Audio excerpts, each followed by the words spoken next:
Okay, this video is for Ee4. And what Ee4 is combining like terms. So when you combine like terms, you need to see, you're talking about adding and subtracting. And what you have to do is look to see what terms are alike as far as same base, same exponent. So for example, if I have 2z plus 3z minus z, the first thing I need to look at is that they all have z's and they all have an exponent of 1, which is invisible. You can't see it. So I can combine these terms with adding and subtracting because z is my base and my exponent would be the invisible 1 that is there. So I can combine those. That is fine. So the first thing I'm going to do is I'm going to look at 2 and plus 3. So 2 plus 3, that is 5z. This comes down. So I bring that straight down. So now I have 5z minus z, which is 4z for my answer. So that one is like Ee4 number 1. Okay. So the next one, Ee4 number 2, we have two expressions, 4a plus 4a plus 3a, and then you have 7a plus 3a. And they want to know if those two expressions are equal. Well, it's very similar to if I have 4b plus 7b plus 2b, and I want to know if that is the same thing as 8b plus 6b. Well, first of all, I'm going to look. I have b's here. I have no exponent shown, so that means it's a 1. So I have the same base, so those can be combined. So I'm going to look at that. So I have 4b plus 7b. That's 11b. I'm going to bring down my plus 2b. 11b plus 2b is 13b. Then I come over here. I have a b and a b. I don't have any exponents showing, so that means it's a 1. And so 8b plus 6b is 14b. So is 13b equal to 14b? No, they are not alike. So that one would be like number 2. Then we have number 3. Now, number 3, you have to combine the like terms, and it's a little more tricky. So I'm going to start with something that looks like this. 36b squared minus 21 minus 2b squared plus 12. So the first thing I need to look at here are what is the same as far as the terms that are like. Well, I have b squared and b squared here. On my 21 and my 12, I don't have any variables, so they can't combine with 36b squared or 2b squared. So I'm going to start with my variables. Okay, so I'm going to combine 36b squared minus 2b squared. So 36b squared minus 2b squared is 34b squared. Then I need to look at bringing everything straight down as it appears. Okay, now I'm looking at my integers. So I have a negative 21 and a positive 12. Well, if I in a calculator I take negative 21 plus 12, what am I going to get? You can take a second and you can plug that in to see what you would get, especially if you went on a number line and you took 21 and you added 12, what would you get? So you're going to end up with 34b squared. It's going to be a negative number, right? Minus 9 for an answer. Okay? Next. The next one, we did this together in class. Well, I'm just going to do this one. So it was 12 minus 8n plus 3.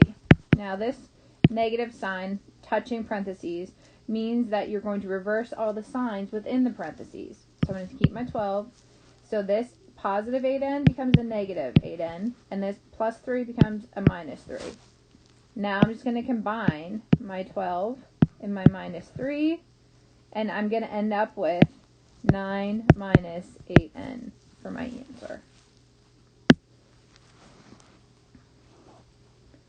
Then we also did number 5 together.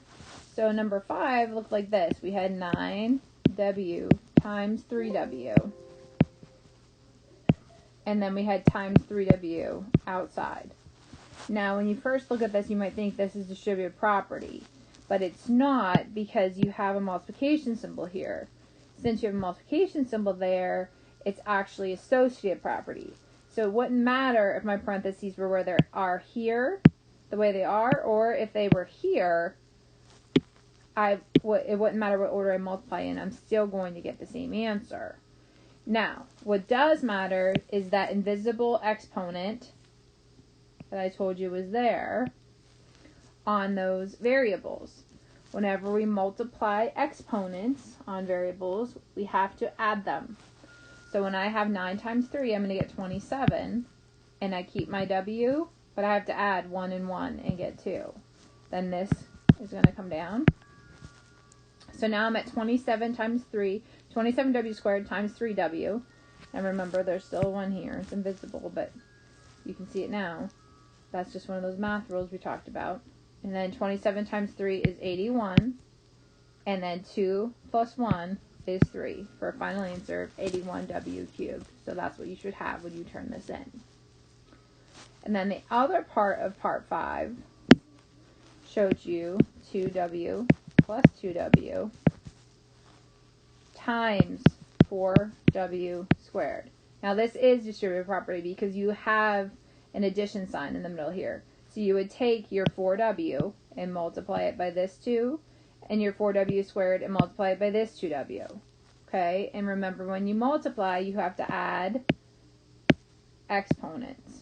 Okay, so 4W squared times 2W to the first, 4 times 2 is going to be 8W, 2 plus 1 is going to be 3. I'm going to keep my addition symbol.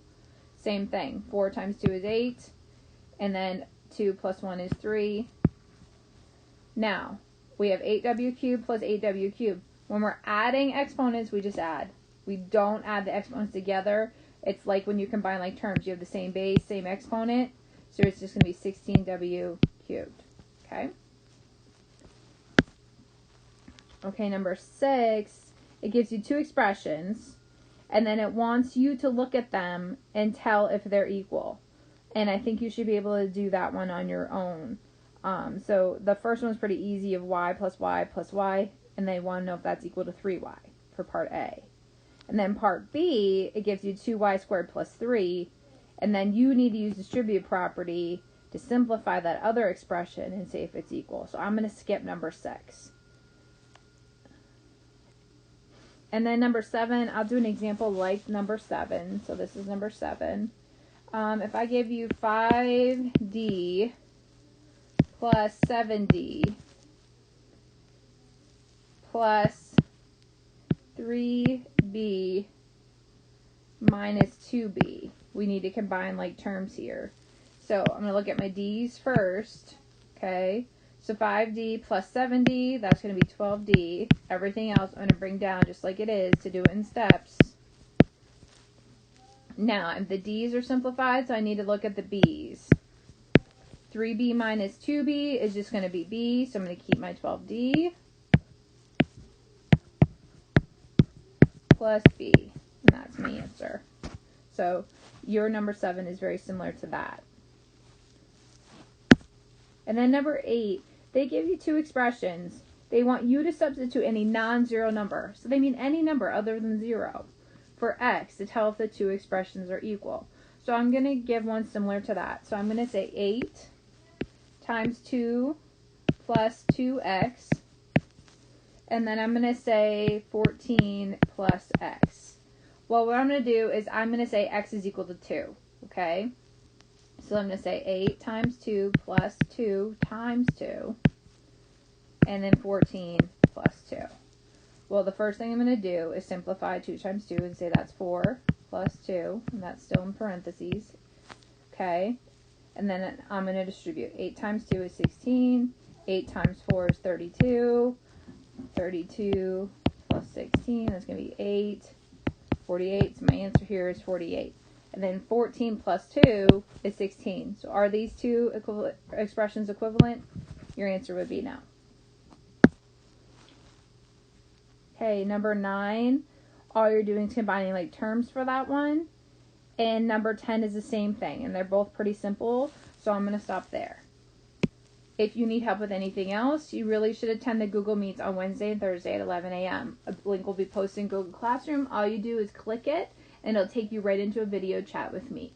Okay, thanks. Good luck. Email me from your school email if you have any other questions or need help with anything else. Thank you.